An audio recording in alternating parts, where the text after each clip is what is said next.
All right. What is going on, everybody? What is up with all of my Browns fans? Okay, now that things have settled down and I've watched this game like 6 times, 4 times in my sleep, we can talk about it. All right, first and foremost, before we get into the Thursday night game that happened, let's talk about the Steelers. And we see that they're falling apart. They're having so much locker room turmoil, and it's really because two guys, Antonio Brown and of course Le'Veon Bell. Now, personally, and I said this weeks ago. Hold on. I said this weeks ago. The first thing I would do, I would tell Le'Veon Bell, "Hey, look, we're going to sign you. Just come in, sign your franchise tender, and what we'll do, you don't have to play it down. We will shop you. Okay, we will shop you. We'll shop you to a team somewhere in the NFC where we don't have to worry about you anymore. And then you're done with him. What he's worth, that's a whole nother topic in itself. I would say either you trade him for a second round pick and a running back or a second and a four, but no way in the world am I trading him for a first round pick. Uh, Secondly, uh, Antonio Brown. In all honesty, I would trade him too. I would trade him too. He would be up out of there as well.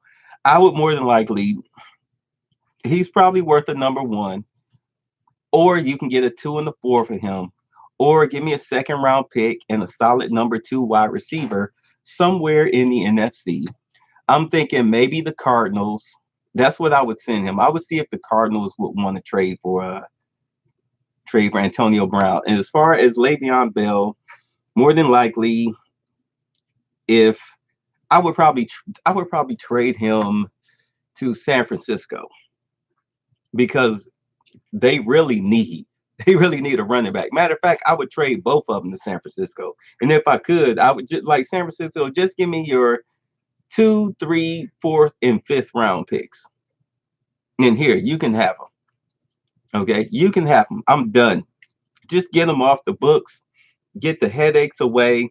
San Francisco doesn't have a quarterback. You're probably looking at about 2 years before they even in contention, and you don't have to worry about it. You're rebuilding.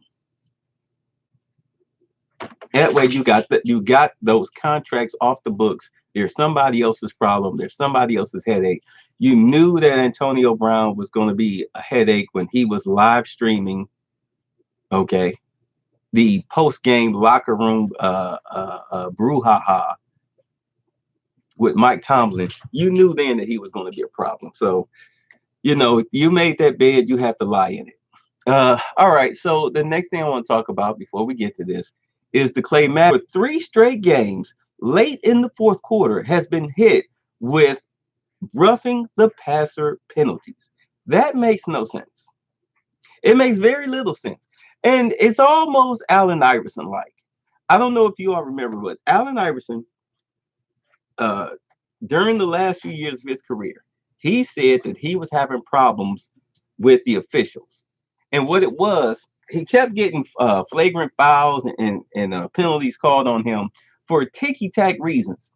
And he said this now. He said he went to one of the officials, because I forget the official's name. I think it's the guy's name starts with an M, but whatever. He went to the referees like, hey, how long are you guys going to pay me back for such and such? What? Because I guess he cursed out an official or accidentally bumped him, but whatever it was, they had a negative experience. And the official said to him, I don't know what you're talking about. Like, yeah, okay, whatever.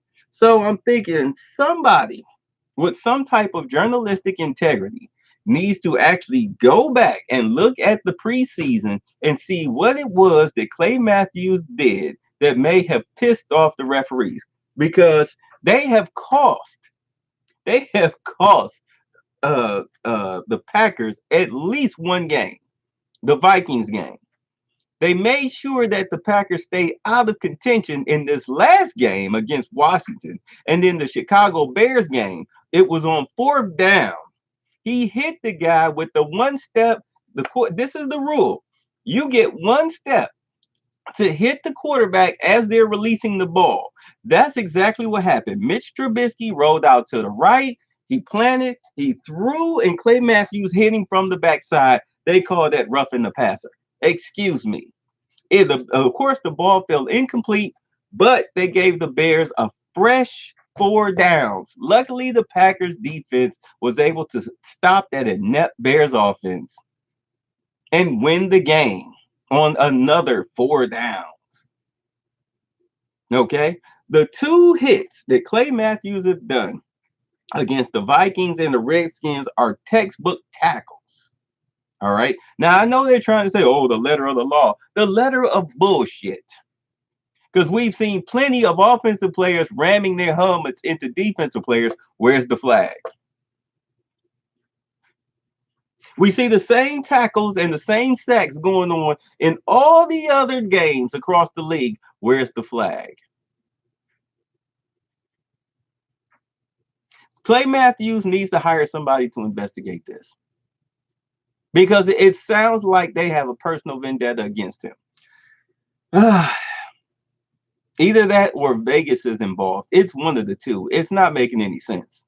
It's really looking highly suspicious, and I don't know why all of these crappy NFL post game commentators like Colin Cowherd and whatnot want to play like oh well no that's just how it is. No, it's not.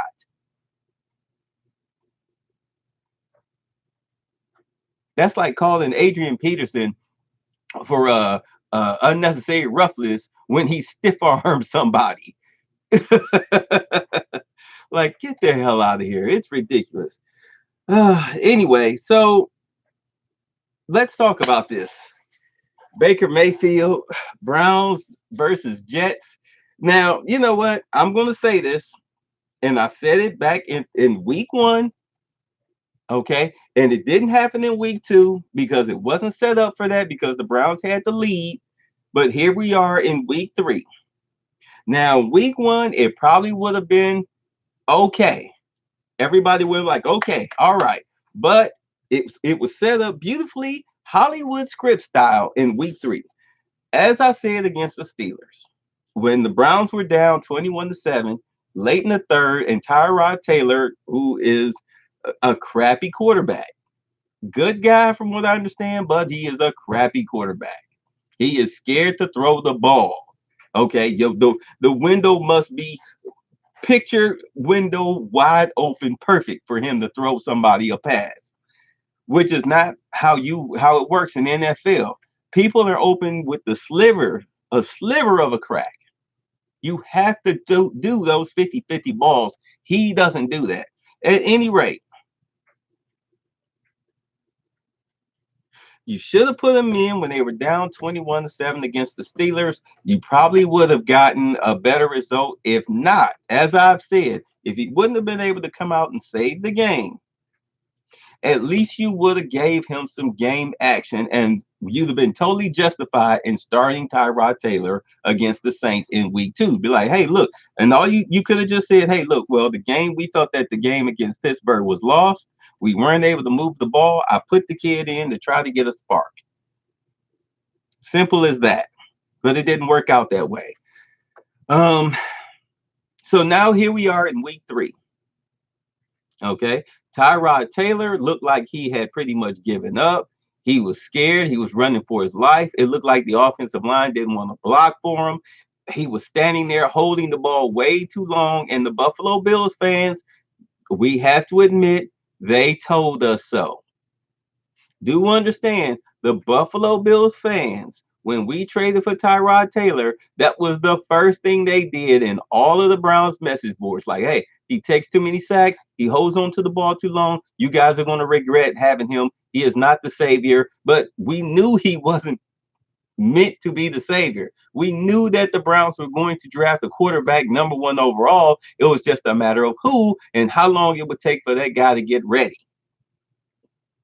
Okay, and from what we understand, what Hugh Jackson said was that in week 1, Baker Mayfield wasn't ready. He wasn't studying the way he was supposed to. He wasn't studying the way a starter was supposed to.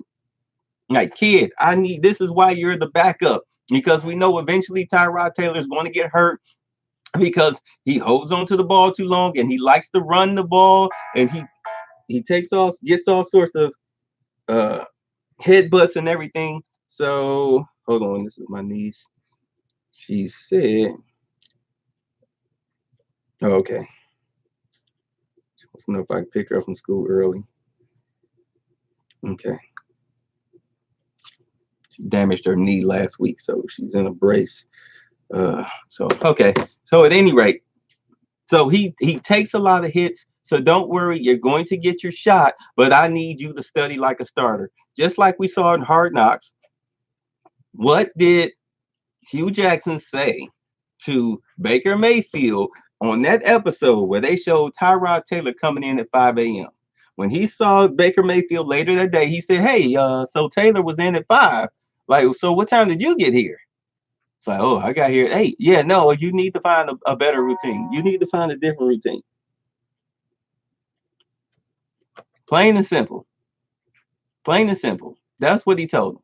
And ever since then, Baker Mayfield he found his own routine. He started mimicking what Tyrod Taylor was doing, taking notes, studying the playbook. They showed the quick clip of him doing that, but he wasn't preparing as a starter. So I think after the Steelers game, he probably told him, "I need you to be ready to play."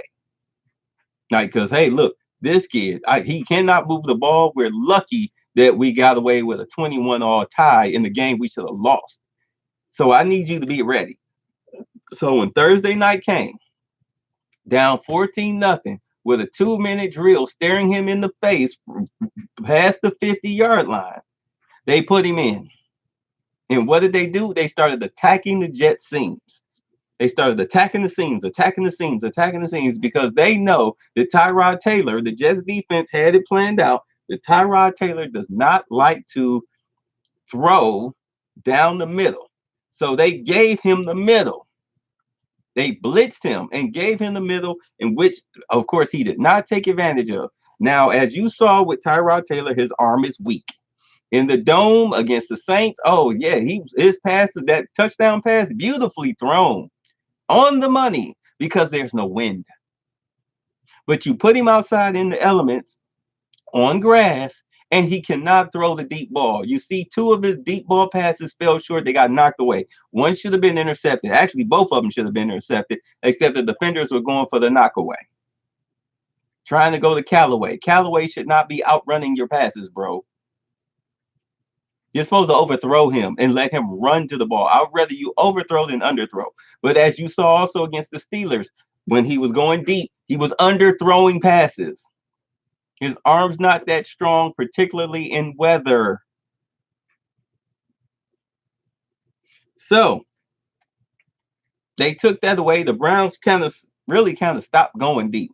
I mean, of course, he threw some passes over 20 yards, Baker Mayfield, in the Jets game, but mainly he was working the underneath and the mid-range stuff. He worked the underneath, the short range and the mid-range. He didn't really work the long range. And the one time that he did, it got knocked away. It was the one with Callaway where he kind of was being lazy on the route and was like, "Oh, crap, the ball." But it got knocked away by the defender. At any rate, what you saw was a kid that came in that was ready to go. He knew the playbook as best as he could. He, too, of course, had the cheat sheet on his arm because that's a complex offense. You're still learning it, but they did give him what he did know. They gave him the plays that he did know. All right. And he went there and he went there and they ran quick tempo, fast pace, fast pace. And the thing about it was the Jets were trying to blitz him. Do understand in the late in the second half and early in the third quarter, the Jets were trying to blitz him. They were trying to rattle him and get him to make a mistake. But he was getting rid of the ball so fast because he read his hot routes. Unlike Tyrod Taylor, he was reading the hot routes. So he was hitting the hot routes. So by the time the Jets defenders got through the hole, he's standing there looking at them like, "Hi," because he had already gotten rid of the ball. So they was like, "Okay, let's play zone. Let's play man. Let's get him to make the big mistake." And only once did he make the big mistake. That's because he didn't see the defender. He didn't see the wide receiver double covered in the end zone. Because when you look at it from the the quarterback view where they have the camera behind the quarterback, the offensive lineman, Joe Bitonio, blocked his view. So he didn't know that the defender was there. He threw it so hard that the defender couldn't catch it. It bounced off his shoulder pads because it was whizzing, which is a testament of his strong arm. Outside of that, he didn't make a mistake, a passing mistake. I mean, he did have the fumble, and this is something I want to say about that fumble that Joe Bitonio picked up and ran for 9 yards. That was, of course, eliminated because the fumbler within 2 minutes must pick up the ball in order to advance it. In years past, and I'm going to take it back to when Antonio Brown kicked our punter in the face. Do you remember that? On the punt return, he jumped up and kicked the punter in the face. What happened? No Browns player came to his defense. They didn't try to fight Antonio Brown. They didn't go to pick up the punter. Nothing. Everybody went back to the sideline like nothing happened. There was no hustle, no type of team camaraderie, none of that. But on that play right there, you showed Bitonio and the rest of the Browns offensive linemen and whatnot who were around the ball, scooping, fighting for the ball, and pushing Bitonio forward. Come on, let's go. Let's go. There was fight in them. Okay? You saw Jarvis Landry, him and Hollywood Higgins downfield fighting Jets defenders. They had gotten up under their skin so bad with all of the trash talking that a fight broke out. I mean, luckily the Browns didn't get penalized for that, but Jarvis Landry caused that. Come on. That's Mr. Blessum. He's a trash talker. At any rate, what you're seeing here, you're seeing a lot of fight in this team. You see guys who are actually trying to play for each other, especially when Mayfield came in the game. The energy level changed. They blocked better. Carlos Hyde ran harder. Even Duke Johnson was getting rushing yards. And we were looking at like, why are you giving Duke Johnson the ball? He can barely get past the line of scrimmage. Not Thursday night. Thursday night, he looked like he did when he was in Miami. Okay, the receivers were making catches all over the place outside of the couple of drops that they had. Njoku was making catches because after the Saints game, I was pretty much labeling him a bust. I'm like, damn, can he catch the ball? I mean, sure, he can run the routes, but he can't make a contested catch. Matter of fact, he can't even make a catch, period. You're lucky. But he was making catches Thursday night. Quick routes, hot routes, diving catches. I mean, these guys were going all out. So as we sit here, getting ready to head into the Raider game, the Raiders, who stupidly dismantled their defense. I mean, they got rid of their best player they'll ever have on defense ever. Okay? Traded him to the Bears. And now they can't stop anybody and they're 0-3. As we head into this game, I really do believe we're going to be 2-1-1 at the end of that game because they have no pass rush. They cannot stop the run. Their offense is one-dimensional. All they can do is throw the ball. And the Browns defense, which I think is a top 5 defense, you saw that in the Steelers game. They got worn down and wound up giving up those points because Tyrod Taylor couldn't move the ball. But you saw what they did against the Saints. They pretty much had the Saints game won until Tyrod Taylor made the mistake. And the kicker, Gonzalez, fuck out of here, could not make kicks. Those games were won. So you saw what they did to the Jets. They gave up 14 quick points. It seemed like they were in the middle of just getting boat raced, like they were pretty much giving up. But once Tyrod was out, suddenly the defense started playing the way we expected them to play, the way we want them to play. They did it. They did it. And let's really talk about the comparison between Sam Darnold and Baker Mayfield. Because I can't lie. If you go back to my last season's videos, and I didn't do too many because it was so disappointing. It was the same thing over and over and over and over and over again, every single game. When it came to the draft, did I want Sam Darnold over Baker Mayfield? It was a toss up. I have to be honest. It was a toss up for me. It was one of the two. Bottom line, I liked Baker Mayfield better because when you look at his story, he didn't go to the super big school. He was a walk on both schools. He had to earn his way to the starting position. And when he did that, he was phenomenal. Nobody could stop him. What the Browns did to him this season, where they made him the backup and now he's earned the right to start, he's phenomenal.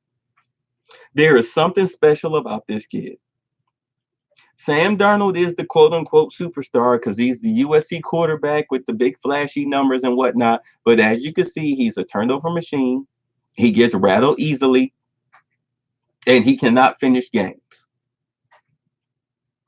So the Jets need to work on their power running game as they try to develop him and get rid of all of those psychological shortcomings of his.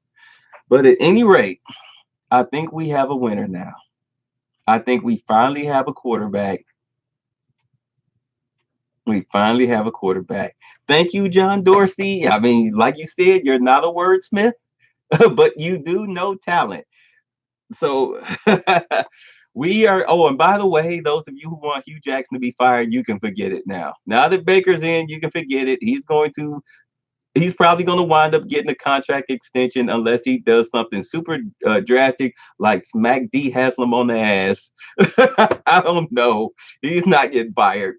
It's on and popping now. But do understand that just like Marvin Lewis down in Cincinnati, you're as good as your assistant coaches. And we have two of the best assistant coaches in the NFL now. So let me get out of here. I got to go pick up my niece. You guys, I can't wait to see you all next Sunday. It's no more Cleveland Browns Therapy Monday. At least not for a while. Talk to y'all later. Peace out. Go Browns.